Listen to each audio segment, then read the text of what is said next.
In 2020, in the first week of September, the most impactful moment of my life took place. After 20 hours of labor, my wife gave birth to my son Malachi. Kai, as we call him, started his life that day and in essence restarted mine. When we brought our son home, we brought him back to my mother-in-law's place in a bedroom that was far too crowded with our stuff and in a house that had 6 other siblings in it. I was only 19. I had taken 5 weeks off at work to bond with my son in his first stretch of life, and in those 5 weeks I had to borrow money from my dad twice. I knew this wasn't going to cut it. Both my son and his mother deserved better. And that was the first installation of fatherhood that I experienced. As I leisurely wasted those 5 weeks away watching Kai grow and develop, I knew I had to deliver more for him.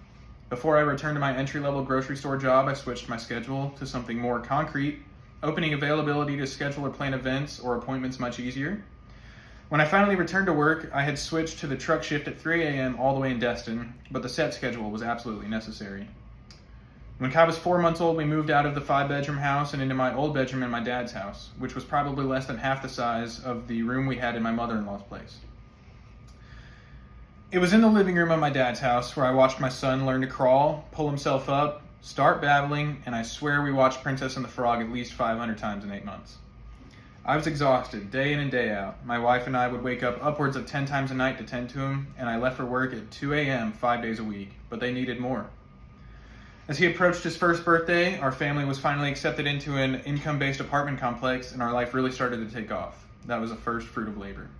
Kai's first Christmas was a huge success, and the space beneath the tree was full of love, more fruits of labor. Things had finally seemed to pay off. By this time, I had left the grocery store and soon began working in a career field I had pursued since childhood, which was diagnosing and fixing cars, and that's continued on to this day.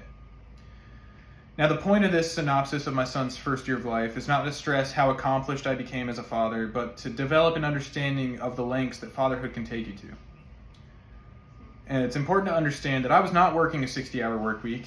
I was not working 7 days a week. I was fortunate enough to get by without having to do so. However, I was both willing and capable of working that much if need be.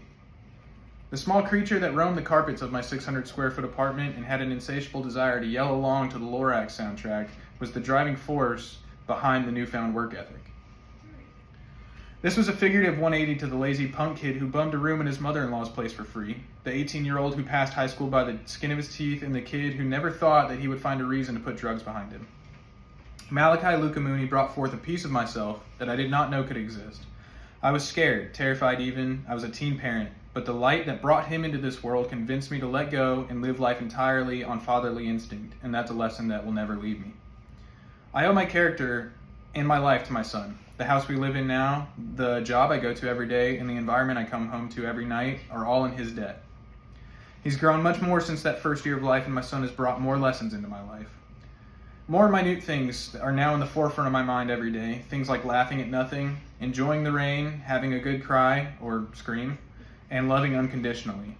He's taught me to be fearless, to stand up for the things that I believe in, to work relentlessly for the betterment of my family. Nearly all of my recent core memories are thanks to my son and the activities we do every season. He's completely transformed me into a softer man, a more patient individual, a stronger caregiver, and a more restless provider, and a more loving man, and it's mostly thanks to him that my wife tends to call us Disney adults now. Children have the power to change your life if you let them, and I can promise you that it will be for the better, and for that, I thank my son every day.